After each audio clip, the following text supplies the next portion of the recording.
24,200 put ஆப்ஷனில் பார்த்தீங்க அப்படின்னா பர்ஃபெக்டாக 212 வந்து நமக்கு பிரேக் அவுட் கொடுத்து நமக்கு வந்து என்ட்ரி கொடுத்தோம். அவனோட டிபி அப்படின்றது 248 அப்படின்றது வந்து ஃபிக்ஸ் பண்ணியிருந்தோம்.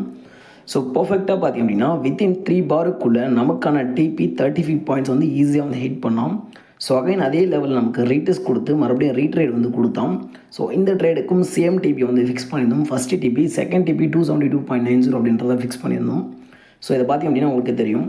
ஸோ வித்தின் 2 பாருக்குள்ளே மறுபடியும் 35 பாயிண்ட்ஸ் டிபி வந்து ஹிட்டு. ஸோ ஆஃப்டர் தட் பார்த்திங்க அப்படின்னா அவனோட ஃபுல் டிபி அப்படின்ற 272.2 அப்படின்ற லெவலில் பர்ஃபெக்டாக ஹிட் பண்ணிட்டு கிட்டத்தட்ட 70 பாயிண்ட்ஸ் அப்படின்ற டிபி வந்து ஹிட் பண்ணோம். ஸோ ஏன் இந்த லெவலில் மட்டும் பர்டிகுலராக இந்த மாதிரி ரிஜெக்ஷன் கொடுக்குறாங்க அப்படின்றத நம்ம தெரிஞ்சுட்டு அந்த இடத்துல மட்டும் நம்ம ட்ரேட் பண்ணும்போது மட்டும்தான் ஆஸ் அ பையராக ஈஸியாக ப்ராஃபிட்டபுளாக இருக்க முடியும். ஸோ இதை பற்றின டீட்டெயில் டெப்த்தாக கற்றுக்கிட்டு ட்ரேட் பண்ணணும் அப்படின்னு நம்ம வந்து ரொம்ப அஃபோர்டபுளான ப்ரைஸஸில் ரெக்கார்டட் கோர்ஸ் வந்து கொடுத்துட்ருக்கோம். ஸோ கற்றுக்கிட்டு ட்ரேட் பண்ணணும் அப்படின்னு நினைக்கிறவங்க இந்த வாட்ஸ்அப் நம்பருக்கு